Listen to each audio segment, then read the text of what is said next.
तर माझी कुठली धावपळ चालू आहे, तर मला बनवायची आहे शेंगदाण्याची पोळी. त्यासाठी शेंगदाणे 1 किलो मी भाजून घेतलेले आहेत. शेंगदाणे व्यवस्थित कडक होईपर्यंत भाजून घ्यायचे आहेत, म्हणजे कमी गॅसवरती खरपूस भाजेपर्यंत आपल्याला शेंगदाणे भाजून घ्यायचे आहेत, तेव्हाच या पोळीला टेस्ट खूप छान येतो. तर इकडे शेंगदाणे व्यवस्थित गार झाल्यानंतर मिक्सरला एकदम बारीक वाटून घ्यायचं आहे. शेंगदाणे वाटण करून झालेले आहेत. आता घ्यायचा आहे गूळ. तर 1 किलो शेंगदाण्यासाठी 1 किलो गूळ घेतलेला आहे आणि गूळ आपण मोठा मोठा वाटून मिक्सरमधलं काढलं तरी पण व्यवस्थित एकजीव होतं. पण माझे मिक्सरचे भांडे सगळे बिघडलेले या वेळेमध्ये, त्यामुळे मी अशा पद्धतीनं गूळ खिसून घेत आहे. म्हणजे सुरीनं अशा पद्धतीनं बारीक बारीक बारीक चिरून घेतलेला आहे. म्हणजे मिक्सरमध्ये तर टाकणार नाही आहे मी, अशाच पद्धतीने मिक्स करणार आहे. खूप छान स्टफिंग म्हणून तयार होते. आणि आज माझा आवाज अजिबात व्यवस्थित येत नाही आहे ताईंनो, त्याबद्दल मी सॉरी म्हणत आहे. माझी तब्येत खूप बिघडली आहे, त्यामुळे व्हिडिओ पण माझे दररोज येत नाही आहेत. पण आता काही नाही, दररोज मला व्हिडिओ येतील. आता थोडंसं मला ठीक वाटत आहे. तर इकडं गूळ बघू शकता तुम्ही, पूर्णपणे मी अशा पद्धतीने एकदम बारीक काप करून घेतलेला आहे.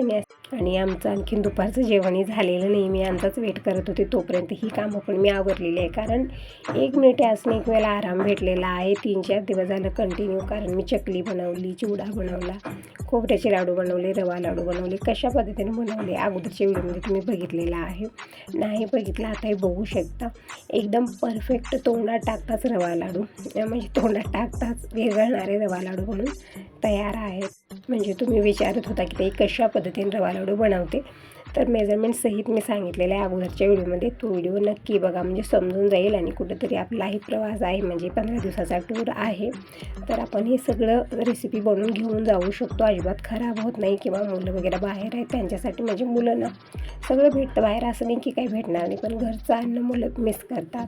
म्हणून ही सगळी रेसिपी ना एकदम परफेक्ट आहे. 15 दिवस आरामात टिकून राहते, खराब होत नाही. तर इकडं बघू शकता पूर्णपणे गूळ बारीक चिरून मी टाकलेला आहे, कारण मिक्सरचं भांडं व्यवस्थित चालत नाही आहे, त्यामुळे मला थोडंसं इथं अशा पद्धतीनं करावं लागलेलं आहे. तर छान मी मिक्स केलं आणि या मिश्रणामध्ये थोडंसं पाणी टाकून आपल्याला एकजीव करायचा आहे आणि एक अर्धा तास झाकून ठेवायचा आहे. म्हणजे एखादी गूळ जर मध्ये मोठा राहिला तो पण विरघळेल.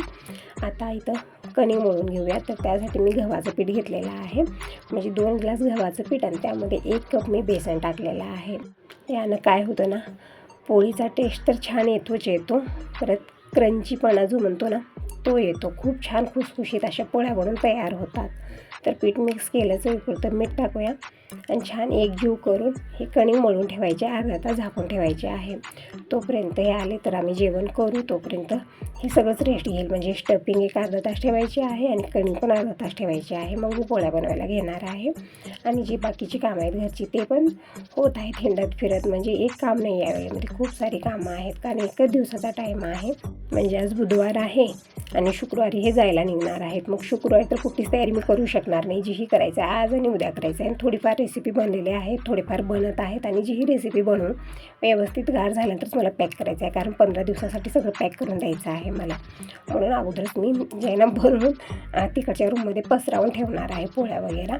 तर इकडं बघू शकता रवा लाडू वगैरे बनलेले आहेत, त्यामुळे भांडे भरपूर झालेले आहेत. तर अगोदर हे सगळे भांडे मी क्लीन करून घेते. म्हणजे कढया मी 2 कढयामध्ये रवा भाजलेला होता, 2 कढया, मिक्सरचे भांडे, हे ते खूप सारं झालेलं आहे. तर जेव्हाचे तेव्हा भांडे क्लीन केले तर किचनही स्वच्छ राहणार आहे. आपण एकत्र जमा करून ठेवला आणि भरपूर सारे होतात, मग असं होतं आणि एकदमच कामाचा लोड येतो. तर जेव्हाच्या तेव्हा काढत गेलो तर काम पण म्हणजे कामाचा लोड तितका येणार नाही. तर सगळे भांडे मी क्लीन करून घेतलेले आहेत आणि किचन काउंटर स्वच्छ करून घेतलं. आणि इकडे मी दूध आणखीन एक वेळा गरम केलेला आहे. यांचा वेट करते, आणखीन आलेलेच नाही. आता बघूया कधी येतील. आणि तसं तर वेट करायला वेळ कोणाकडे आहे, आज नुसती धावपळ चालू आहे माझी. तर इकडे स्टफिंग बघत आहे मी, तर व्यवस्थित भिजलेले 15 मिनिट झालेले आहेत. कणिक आणखीन एक वेळा मी मळून घेणार आहे, म्हणजे छान अशी सैल लागणार आहे आपल्याला. जशी आपली ही स्टफिंग आहे तशाच पद्धतीने कणिक बनवून घ्यायची आहे. म्हणजे स्टफिंग तिथे झाली, कणिक थोडंसं सैल झाली, पोळी व्यवस्थित बनणार नाही. त्यामुळे दोन्हीही आपल्याला बरोबर करायचं आहे. तर इकडं स्टफिंगमध्ये आणखीन थोडंसं पाणी टाकलेलं आहे. जेव्हा मी अगोदर मिक्स केलं त्यावेळी थोडंसं वाटत होतं की व्यवस्थित आहे, पण एक अर्धा तास ठेवल्यामुळे ते ना पाणी सगळं ॲब्झॉर्ब करून घेऊन थोडंसं थिक झालेलं आहे, म्हणजे व्यवस्थित भिजलेले आहे.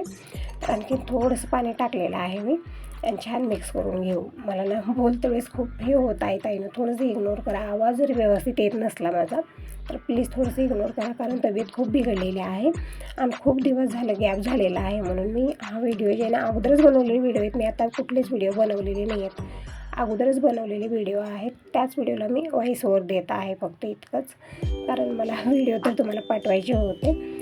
तिकडे स्टफिंगमध्ये आणखीन कब्बर पाणी टाकलं, छान मिक्स केलेलं आहे आणि झाकून ठेवलं. आता कणिक पण आपल्याला अशाच पद्धतीने व्यवस्थित मळून घ्यायची आहे.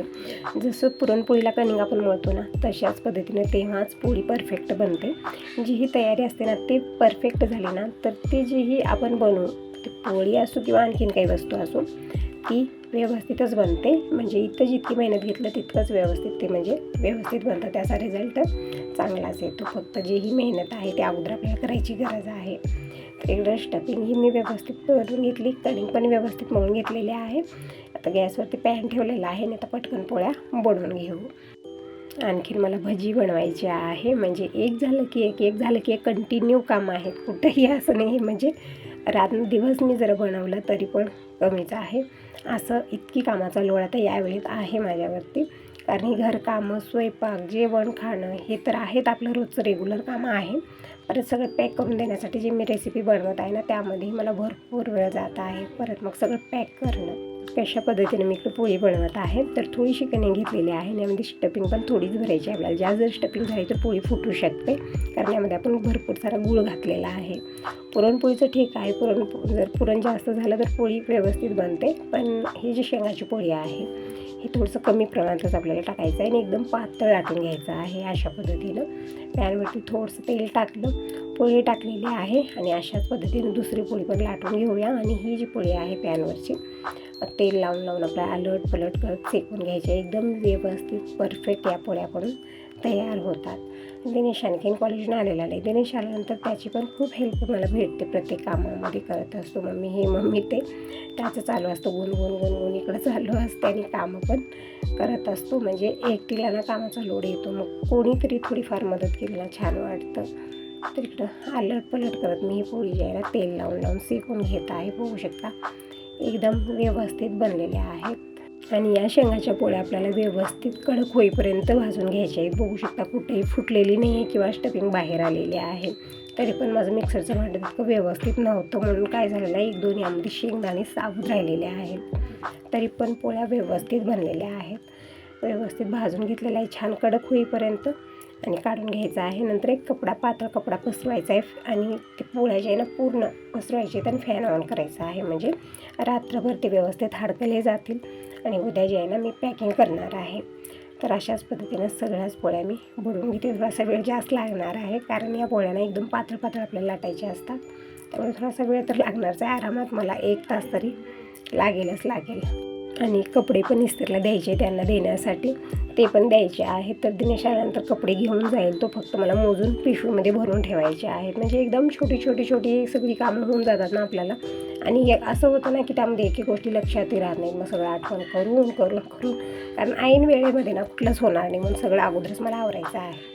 तर इकडं तेल मी जगमध्ये काढलेलं आहे, कारण मी चकली वगैरे बनवलं, थोडंसं जास्त प्रमाणात होतं तेल आणि ते तांब्यात वगैरे बसत बी नव्हतं, म्हणून मोठं मी जगच घेतलं. वरी झाकलेलं पण होतं, सांडा लंबडा होण्याची भीती नव्हती, तर त्यामध्येच ठेवलेलं आहे. तर थोडंसं तेल काढून घेतलं आणि तेल लावून अलट पलट करत तिकडं मी पोळ्या बनवून घेत आहे. बघू शकता तुम्ही एकदम छान कडकपणा होईपर्यंत, म्हणजे कुठेही कच्चेपणा राहू द्यायचं नाही. छान कडक होईपर्यंत आपल्याला या पोळ्या जे आहे ना भाजून घ्यायचे आहेत. एक ताई विचारत होत्या की ताई पोळ्या किती दिवस राहतात, तर आरामात 15 दिवस राहतात. आपल्याला व्यवस्थित बनवण्याची गरज आहे.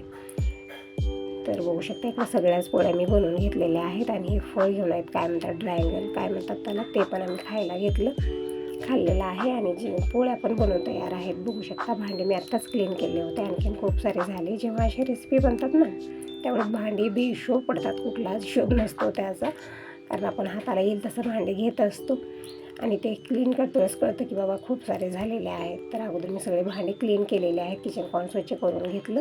आणि पोळ्या ज्या आहेत ना मी तिकडच्या रूममध्ये, म्हणजे या रूममध्ये, म्हणजे आता इकडं कसं आहे जास्त येणं जाणं नसतं आपलं, जे पसारा वगैरे आहे ते आणून इकडे मी ठेवत असते. किचनमध्ये तितका स्पेस नाही म्हणून तिथं ठेवता येणार नाही. तर इकडं एक पातळ कपडा अंतरलेला आहे आणि त्यावरती हे पोळे जे ना ते पसरवायचे आहेत आणि लक्ष्मण रेखा बनणार आहे, कारण मुंग्या खूप लवकर येतात गोड वस्तूला. आणि ते जे डब्बे दिसत आहेत ना त्यामध्ये मी खोबऱ्याचे लाडू, रवा लाडू, चकली, चिवडा, जी ही रेसिपी बनली सगळी इकडं आणून ठेवलेली आहे. आणि ज्या दिवशी पॅक करेन मी त्या दिवशी आपल्याला जास्त टेन्शन येणार नाही, त्या दिवशी पटकन सगळं पॅक करता येईल. आणि मला आणखीन भजी बनवायची आहे, थोडेफार भाकरी बनवायचे आहेत. आणि मी म्हणलं जास्त भाकरी यांना देणार नाही, कारण आपली घरची भाकर जास्त दिवस टिकत नाही. आणि तसं तर बरोबर रिमझिम पाऊस चालू आहे, तर मला रेडीमेड जे भाकरी मिळतात पॉकेट ते घ्या 2 पॉकेट म्हणलं. म्हणजे मित्रमंडळी खूप सारे आहेत, ते पण घेतील हे पण घेतील, सगळे मिळून जेवण करतील. फक्त यांना संध्याकाळी जेवायपुरतं मी भाकरी बनवून देणार आहे, जास्त नाही बनवायचे आहेत. पण बाकीची रेसिपी आहे ती सगळ्या बनलेल्या आहेत. तर आता शेंगा पण मी भाजत आहे. तर तुम्ही चलता इतक्या शेंगा कशाला भाजत आहे, तर यांना तिकडे देण्यासाठीच मी शेंगा भाजत आहे, कारण उपवास खूप आहे. तर श्रावण चालू झालेला आहे, तर शनिवारचा उपवास असणार आहे, रविवारचा, सोमवारचा, म्हणजे कंटिन्यू दररोजच उपवास राहणार आहे. मग बाहेरचं काय खाणार, घेणारे नीट खाणार नाहीत, कारण ट्रेन कुठं थांबली कुठं न थांबली, परत त्यामध्ये मीठ वगैरे असतं. त्यामुळे म्हणलं घरच्या शेंगा जे आहेत ना ते भाजून द्यायला. तर शेंगा पण मी 2-2, म्हणजे ही एक सोपी पद्धत आहे. जेव्हा हे घाई करत असते ना मी दोन्ही साईडला ठेवते कढया, आणि त्यामध्ये इकडं म्हणजे दोन्ही कडी मी भाजलेल्या आहेत, म्हणजे कमी वेळामध्ये झटपट भाजून झालेल्या आहेत. आणि शेंगा व्यवस्थित गार झाल्यानंतरच पॅक करणार आहे, म्हणजे कडक भाजून घेतल्या मी. तर असं ताईंनो हा दुसरा दिवस आहे, आजचा वार शुक्रवार आहे आणि आजच हे जायला निघणार आहे. तर ही मॉर्निंगची वेळ आहे, अगोदर मी स्वयंपाक करून घेते, मग भजी मला बनवायची आहे, भाकरी बनवायची आहेत आणि सगळं पॅक करून द्यायचं आहे, म्हणजे संध्याकाळी निघणार आहे असं म्हणत होते हे. तर दिवसभराचा टाईम आहे माझ्याकडे भजी भाकरी बनवण्यासाठी आणि पॅकिंग करण्यासाठी. परत ताई पण येणार आहेत, म्हणजे ननंदबाई आणि भाऊ 2 जण येणार आहेत, भाऊ पण जात आहे त्यांच्यासोबत. तर त्यांनी आल्यानंतर मग स्वयंपाक वगैरे करून घेते, आल्यानंतर जेवण खाणं करूनच मग निघतील सगळेजण. तर आता मी इकडं भात गरम करत आहे, म्हणजे दिनेश आता कॉलेजला जाण्यासाठी रेडी आहे. तर वरण भात काय मी बनवला नाही, थोडासा लेट झालेला होता. तर म्हणलं भात आहे रात्रीचा, तर तेच गरम करून देत आहे. छान लागतो असा भात पण फ्राय केलेला. तर इकडे एक मोठ्या आकाराचा कांदा घेतलेला आहे. या भातामध्ये कांदा जास्त असला ना छान लागतो. तर कांदा साल काढून स्वच्छ धुवून घेतला आणि इकडं कट करून घेतलेला आहे बारीक बारीक. आणि मिरच्या पण इकडे 3-4 मी कट करून घेतलेल्या आहेत, कोथिंबीर घेतलेली आहे. आणि पटकन भात गरम करून देते. परत मला भजीची पूर्ण तयारी करायची आहे. आणि भजीसाठी मी कडधान्य भिजत घातलेले आहे, जसं आवरा आहे, म्हणजे पावटा म्हणता ना तुमच्याकडे. पावटा आहे 2 वाटी, हरभरे 2 वाटी. परत काळे वाटाणे मला भेटले नाहीत काल घाईगडबडीत आहेत, पण भेटले नाही आहेत. म्हणजे असं होतं ना कधी कधी, एक जागी ठेवतो आणि एका जागी आपण शोधत राहतो, तसंच झालेलं होतं. तर जे आहे तेच टाकणार आहेत, हरभरा, पावटा, परत शेंगदाणे, हे 3 जिन्नस टाकून बनवणार आहे. खूप छान भजी बनते. तर दिनेशला इकडे खोबऱ्याचा लाडू खायला दिलेला आहे. म्हणत मम्मी खूप छान टेस्टी लाडू बनलेले आहेत, खरंच खूप छान म्हणतात. ताईनं कधी करून बघा, आणि ओलं नारळही खराब होणार नाही. तर इकडे भात घेतलेला आहे आणि पूर्णपणे आपल्याला ही भात मोकळा करून घ्यायचा आहे अशा पद्धतीनं. आणि पटकन फ्राय करून घेते. फ्रीजमध्ये ठेवला होता मी, त्यामुळे थोडासा गार झालेला आहे. तर पटकन करून देते. आणि स्वयंपाक पण मला बनवायचा आहे, म्हणजे आज काहीच बनलं नाही, सुरुवातच झालेली आहे ज्या भातापासून. आणखीन दूध पण मी गरम केलेलं नाही ना, चहा बनलेला आहे, कारण उठायला थोडासा लेट झाला ना. तर बघा दिवसभराला पूर्ण कामाचं जे आहे ना लेटच होतं आपल्याला. आणि दिवसभरी कामं करून करून अशी थकून जात आहे मी, त्यामुळे ना मला सकाळी जागच नाही आली. तर इकडं कढई ठेवलेली आहे आणि तेल टाकलेलं आहे 2 चमचे. जास्त पडलं ते, कारण चमच्यानं टाकलं ठीक आहे, असंच टाकलं जास्तच पडतं. तर 2 चमचे तेल टाकलं, बाकीचं मी काढून घेतलेलं आहे. आता टाकूया जिरं आणि मोहरी. ते छानसं टाकल्यानंतर थोडंसं हिंग टाकलेलं आहे मी. दिनेश कढीपत्ता घेऊन आलेला आहे, म्हणजे ताजा फ्रेश कढीपत्ता आहे. कढीपत्ता टाकला. आता टाकूया यामध्ये कांदा, हिरवी मिरची सगळं म्हणजे जास्त वेळ लागणार नाही या भाताला बनवायला. पण जे स्वयंपाक आहे तर बाकीचा त्याला मात्र वेळ लागणार आहे. कपडे खूप सारे झालेले, तिसरीला कपडे नेऊन दिला दिनेश, काल पण आणखीन आणलेलं नाही आहे. तेच म्हणत आहे की बाबा आता आणणार कोण, आता दिनेश कॉलेजला जाणार. तर कांदा टाकून परतून घेतला. आता टाकूया मसाले. तर अर्धा चमचा हळदी पावडर, 1 चमचा धना पावडर टाकलेला आहे, कोथिंबीर टाकली, परतून घेतलं. आणि आता टाकूया हे भात टाकून छान मिक्स करायचं आहे. दूध पण आलेलं आहे, पण गरम करणं काही झालेलं नाही, अगोदर दिनेशचं आवरून देते. नाही तर थोडंसं लेट झाला मग उपाशी जातो, त्यामुळे अगोदर मी दिनेशचं आवरून देते.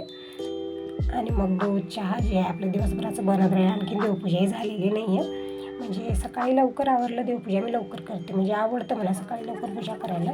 पण कधी कधी लेट होतो कारण आपली घरकामं अशी होऊन जातात ना, ते करणं हे करणं आणि परत आता श्रावण चालू होणार. मग थोडीशी साफसफाईची कामं हे काढणारच आहे मी, म्हणजे तेव्हाच केलं तर ठीक होतं, पण दररोज ही कामं तुम्ही बघू शकता. तुम्ही जर दररोज व्हिडिओ बघत असाल तर तुम्हाला समजून जाईल की किती धावपळ चालू आहे. मला वेळच नाही भेटला अजिबात. तर आता यांचं सगळं आवरून देते, मग निवांत मी थोडीशी साफसफाई म्हणजे बेडशीट वगैरे चेंज करणं, हे सगळी कामं पडदा धुणं हे सगळं करणार आहे. आणि खरं सांगते, ही सगळी धावपळ करून माझी तब्येत इतकी बिघडली आहे. एकच म्हणेन की जर आपल्याला काम होत असलं तर करा, इतकं कामाचा लोड घेऊ नका की आपली तब्येतच बिघडेल. मला तसंच झालेलं आहे, कारण आपले नियम इतके असतात ना, आपण तब्येतला बघत नाही, ते नियम आपल्याला करायचे असतात. आणि तसंच झालेलं आहे माझ्यासोबत.